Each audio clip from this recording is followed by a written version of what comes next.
กับทักทายสวัสดีครับสวัสดีและสบายดีพ่อแม่พี่น้อง FC เบิร์ดสุขุสุขคนเด้อ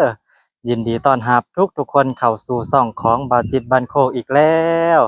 สบายดีบรรยากาศยามเที่ยงๆกับแดดร้อนๆเด้อเนาะพี่น้องเอ้ยเนาะ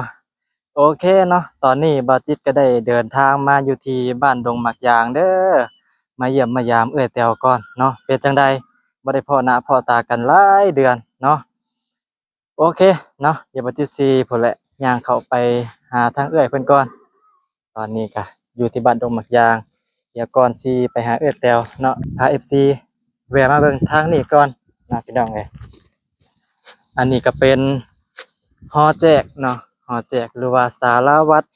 ตอนที่บัดจิตเดินทางไปฝั่งไทยศาลาวัดนี่เพิ่นยังบ่ทันได้มุงหลังคาเนาะมาบัดนี้มุงหลังคาแล้วเรียบร้อยสวยงามปานยังเนาะ สวยงามบักคักเลยพี่น้องเลยโอ้หลังคาเนาะเรียบร้อยศาลาวัดอันใหม่เนาะโอ้ศาลาวัดบ่อนเก่าเพิ่นศาลาวัดหรือว่าหอแจกเนาะพี่น้องเอ้ยบ้านเฮาเอิ้นหอแจกเนาะนี่อันนี้ก็คือหอแจกตัวเก่าเพิ่นตอนนี้ก็ได้ใหม่แล้วเนาะสวยงามนี่เดี๋ยวบ่จิตสิขออนุญาตขึ้นไปเบิ่งก่อนเนาะปึ๊บเรียบร้อยบ้านนี้เนาะสวยงามบักคัก ยังมีแต่บอนนี่เนาะทางด้านเทิงนี่เป็นบอนฐานพระเนาะฐานพระนี่หันมาทางด้านนี้เนาะเรือนของแต้วสีสันสวยงามบาดจิตกะบ่ได้มาโดนเนาะไปไทยกะ3 เดือนมาแต่ไทยกะหากกะสิมีโอกาสได้เข้ามาหาแต้วบาดจิตก็ได้เอาของฝากมาต้อนเพิ่นอยู่เนาะของฝากจากฝั่งไทยว่าซั่นเนาะ ก็บ่มีอิหยังลวงหลายเนาะพี่น้องเอ้ยมีขนมนมเนยเล็กๆน้อยๆมาฝากมาต้อนเพิ่นแล้วก็ซื้อกับข้าวมาฝากเพิ่นเนาะบ่จักสิซื้ออิหยังมาติดก็ได้นี่กับข้าวก็มีปิ้งไก่สั่วไก่บ่จักความสิซื้อเนาะแล้วก็มีของฝากก็มีส่ำนี้แหละเนาะมีบ่หลายไปเดี๋ยวสิเข้าไปหาทางแถวก่อนเป็นจังไดเนาะบ่ได้พ้อกันหลายเดือนสบายดีอยู่หรือบ่ เพิ่นกำลังเฮ็ดหยังอยู่เด้เนาะอยู่กัน2 คนเนาะพี่น้องบรรยากาศยามเที่ยงๆเนาะแวะมาเยี่ยมมายามแถวๆก่อนเป็นจังได๋สบายดีอยู่บ่โอ้ยสบายดีเด้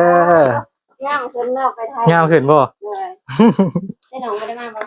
หึไม่ได้มาปะบ่มาผู้เดียวเพิ่นค้าเวียกอยู่บ้านว่าสิเข้ามาหลายมื้อแล้วบ่ได้เข้ามาจักเทื่อเพราะว่านี่วันสิไปพังละครัวก็เลยมีแดดเลยบ่ได้ไปซับไปอ๋อไปวันมื้อบ่ได้เวียกวัน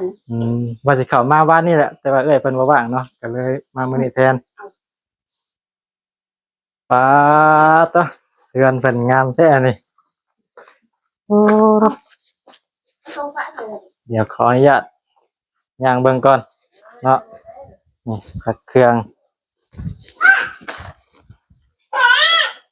นี่เนาะป๊าดคักสีฟ้าเนาะสีฟ้าสีสดใสเอาขออนุญาตเข้าไปทางในก่อนมึงต้องไปแขกปึ๊บมาเบิ่งทางในบะนี่เนาะเอ้ายังบาดนี้เนาะอะไรเนี่ยโอ้มาหน่อยอย่างกันเนาะสบายดีด้วยล่ะใช่เลยไปนุ่งส้มก่อนเนาะนี่บอลอยู่บอลกินเพื่อนนี่ห้องน้ำเถอะใช่คือยังบ่มีน้ำบ่เอ่ยนี่ไงอ๋ออยู่พี่เนาะอยู่พี่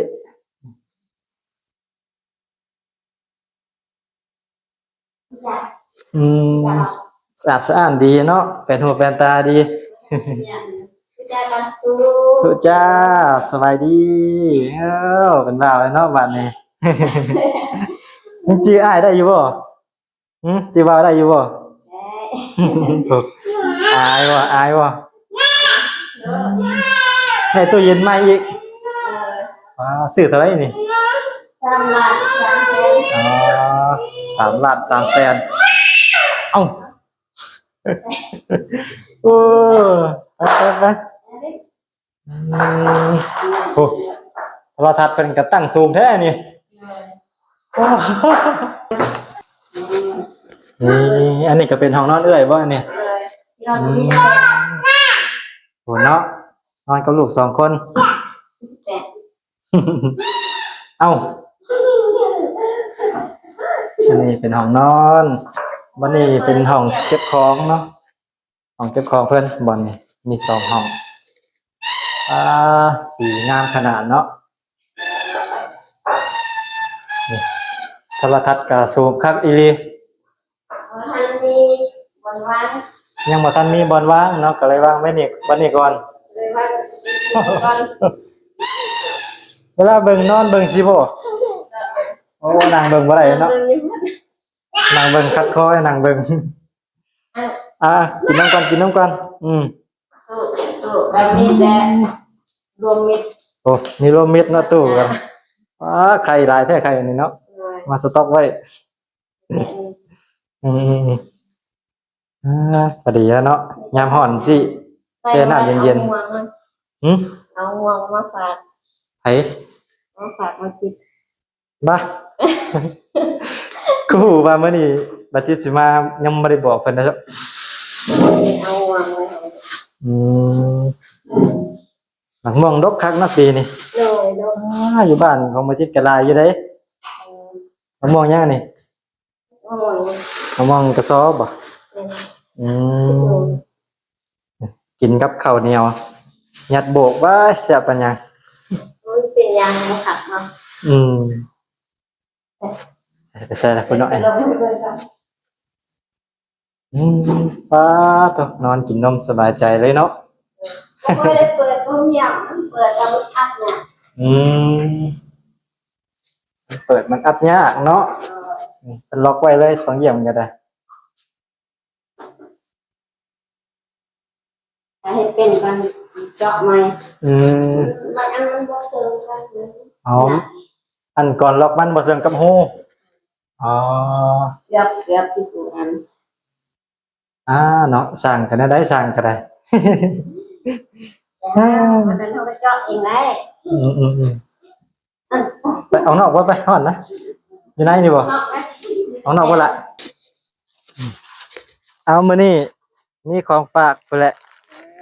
จากฝั่งไทยมีบ่หลายแล้วโดยมีมาม่าโอวันตินมีนมมาต้อนหลานน้อยเนาะปั่นกันกินแล้วก็มีกับเขาวเอามาฝาก กินข้าวบ่ บัดจิตกินมาแล้ว เบิ่งบ่ได้คือมิดมาบ่ปีนี้ บัดจิตว่าสิเฮ็ดพุ่นเลยเด้อเฮ็ดอยู่ฝั่งไทยอะงานก็ดีอยู่เนาะแต่ว่าเฮาก็มีเวียกมีงานเฮาทางนี้เนาะก็เลยมาซอยแม่เฒ่าเฮ็ดนาเป็นจังไดเอื้อยสบายดีอยู่บ่ เลยสบายดีอยู่ นอนเฮือนใหม่ล่ะคักอยู่บ่แล้วเนาะงามในเฮือนเพิ่นก็สีงามขนาดเนาะบ่ได้พ้อกันจักเดือน3 เดือน 3 บัดจิตไปเฮ็ดงาน3 เดือน3 เดือนแล้วก็กลับมาบ้านเฮาบัดนี้อ้าวบ่น้อยนี่ เอามอนมาลูกดึงขึ้นได้สอง เก็บหมอน ดึงส่งขึ้นกัน อืมอยู่กัน2 คนแม่ลูกเนาะ เดี๋ยวไว้ ฮ้อนคักฮ้อนแน่มื้อนี้ก็ได้เดี๋ยวจะได้เอ่ยวันนี้คือเห็นคลิปบ่เตียงเห็นว่ามีแฟนแล้วบ่ มีแล้ว บ่ธรรมดาเด้อแถวเฮานี่ โอ้แฟนเพิ่นก็รอได้เนาะบ่จิตเบิ่งมาแล้วพี่น้องเอ้ย ให้มีในเถาะจนสิคายบ่ออก ก็บ่ได้ว่าหยังเนาะ เดี๋ยว ก็ดีใจนำมีแฟนแล้วเด้อแถวเฮาเนาะ หลังจากที่โสดมาหลายปีบ่ อ่ะก็ขอให้ผู้นี้เป็นผู้ที่ดีแล้วกันเนาะ โดย เป็นคนแถวใดเอ่ยน้องขอถามเนี่ย ไกลอยู่ ใครอยู่บ่ โดย เป็นคนแข็งใด ทางเวียงพอแล้ว โอ้ผู้ว่าเวียงจันทน์เนาะผู้ว่าในเมืองเพิ่นนี่ บ่ติดกับเวียงจันทน์ อืมได้รออยู่เนาะไปพ้อกันแนวใดเอ่ยนะในเฟซนี่บ่ โดย อืมไปพ้อกันในเฟซเนาะเอ้าใครทักไปหาก่อนบ่เพิ่นทักมาบ่หรือว่าเพิ่นทักไป คือสิแม่นเพิ่นขอเป็นเพื่อนแล้วเขายกโปไป เออ เพิ่นมากระแซดหากันตลอด ได้ ก็คอยก็บอกหลายคนว่าคบได้ในฐานะน้อง อืม ก็บ่ได้เปิดใจ ได้ ก็ร่วมกันไปตลอดคือว่าดีขึ้น คุยกันมาจักเดือนแล้วนี่ เกือบสิฮอด2 เดือน โอ้ก็โดนพอสมควรเนาะ อืม ก็ถือว่าฮู้ใจกันเติมหนึงแล้ว อืม คอยมักนิสัยเขาสุภาพดี อืม เขาเว้าให้กำลังใจ ได้ให้กำลังใจเนาะแต่เป็นคนเอาใจเก่งว่าซั่นซะแม่นบ่ ประมาณนั้น ประมาณนั้นเนาะอ่าแต่คือว่าเพิ่นฝากเครื่องฝากของมาให้บ่ เลย ฝากหยังน่ะ ฝากป้ามาให้ ปลาแห้ง เสียบอยู่บ่ แซ่บ เสียบแล้วเนาะผู้ว่าฝากมาให้ เนาะนี่เนาะอันนี้สิได้พอแล้วเด้อเจ้านั่น อ่ะเนาะก็มาเยี่ยมมายามเอื้อยก่อนมาสิเข้ามาแต่เมื่อใดนะ2-3มื้อ มือบุญบ่ แม่นเมื่อวิทย์บุญมานั่นแหละ คนร้ายเนาะ ว่สิเข้ามาเยี่ยมแม่น ไว้สิไปอยู่ คือบ่ไปไง ไปบ่ได้ลุกบ่ได้ซ้ํ อ้าว เป็นไข้ เป็นไข้ซ้ำ เลย บัดจิตกลับมามื้อบุญนั่นแหละมื้อวันที่30เนาะพอดีมาบุญใหญ่เลยบุญบังไฟหั่นแหละเนาะคนก็หลายแต่ม่วนอยู่แล้วเดี๋ยวยางเลาะเบิ่งย้อนความหลังก่อน เป็นมากมาแล้ว เฮ้อ เก็บวันเก็บทงหนึง อืม มาสิมาเคลื่อม นี่ ทงห เนาะ นึ่งวัน มาย้อนความหลังเบิ่งสวนหลังบ้านเพิ่นก่อนนี่ เอาคันห่มบ่ บ่ได้อยู่นี่นักกระตุบหน่อยเพิ่นเคยนอนอยู่นี่ปึ๊บเป็นบอนเก็บของละบัดนี่เนาะอืมโถนี่เนาะอันนี่ก็เป็นกระตูบเก่าเพิ่นที่บ่เตียงเคยเฮ็ดให้นอนชั่วคราวนะนี่ความทรงจำ ปึ๊บนี่ตอนนี้ก็ได้เฮือนหลังใหม่แล้วคักแล้วบัดนี่ยามฝนก็บ่ต้องย้านยามหนาวก็บ่ต้องย้านอุ่นอุ้ยซุยเนาะ ปีนี้บ่ได้ปลูกมันบ่ ปีนี้บัดจิตปลูกอยู่ไปปลูกน้ำพ่อพุ่นแหละน้ำพ่อน้ำแม่ยังบ่ได้ไปซอยเพิ่นซ้ำ มันร้อน อีกทิศหนึงพอดี อืม ฝนตก อ้าวบัดจิตคือเห็นว่าผิดใจกันกับสาวน้ำฝนว่าเรื่องหยังอะน่ะ เลือกว่าเป็นเรื่อง โอ้เนาะ เอา คือ ว่า ว่า ซีเรียสอะ คือว่าหมามากินซีนบ่ เลย มันเข้ามาทางใดคือว่าหัวก็คือว่าอัดอ้อมไว้บัดอยู่ นั่นแหละคือจังซี่นั่นแหละ อ๋อ เขากำลังฟังเอ้า เนาะ ของกิน มาจังไดอันนี้โอ้ยเนาะแบบมันมายามเฮาเผลอเนาะสิแหละ เพ้อบ่ได้ เกือบไปแล้วปิ้งไก่อันนี้ก็ได้เกือบบ่ได้กินครับ เกือบเลย นี่เนาะมันก็มายามเฮาเผลอสิแหละเฮาเปิดประตูไว้จังซี่เนาะอืมเอาบาดนี้ก็หาหอยไว้บนสูงๆแล้วบาดนี้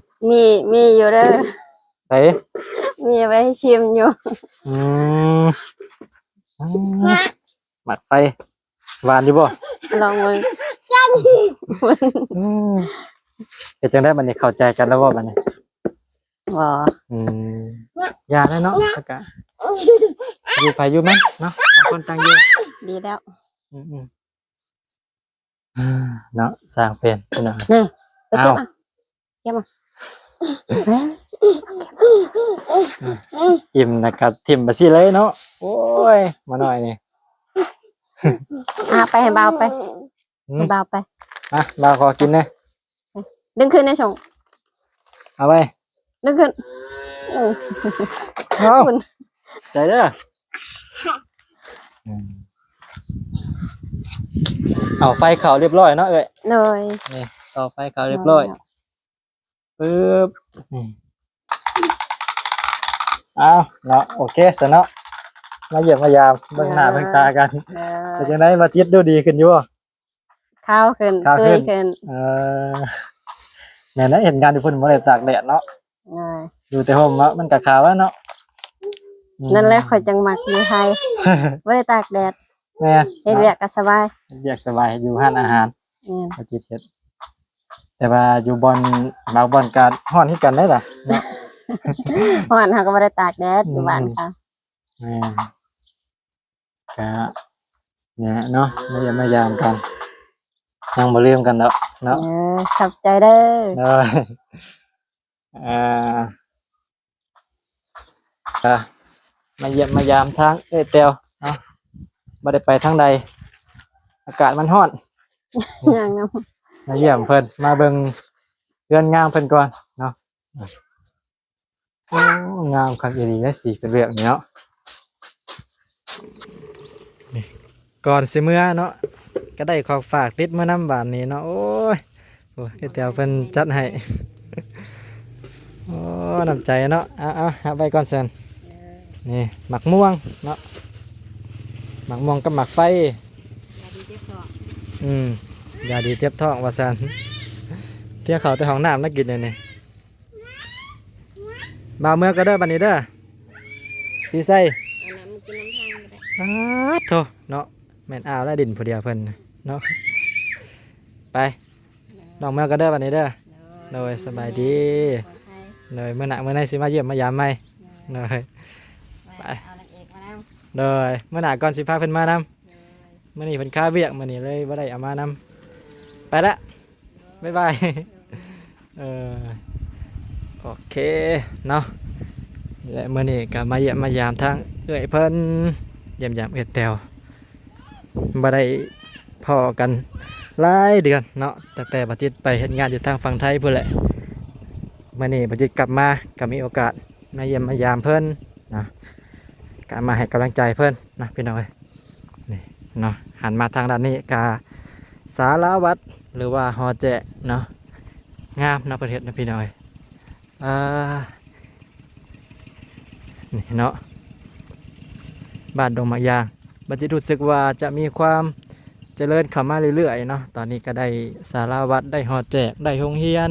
โหเนาะก็รู้สึกว่ามีความเจริญขึ้นมาหลายเนาะทางนี้ก็บ้านเอื้อแต้วเมื่อปะเพิ่นก่อนบ้านนี้เนาะพี่น้องโอเคเนาะสำหรับคลิปนี้บัดจิตก็มีเพียงสำนี้เด้อจังใดก็ฝากให้พ่อพี่น้องฝาก FC ฝากเป็นกำลังใจให้บัดจิตนะเนาะฝากกดไลค์กดแชร์กดติดตามและที่สำคัญก็ฝากเบิ่งโฆษณาให้บัดจิตนะเด้อเพื่อสิได้มีกำลังใจในการถ่ายทำคลิปต่อๆไปเนาะโอเคสำหรับคลิปนี้บัดจิตขอตัวลาไปก่อนเด้อขอให้คำว่าสำบายดีแบบนี้เนาะ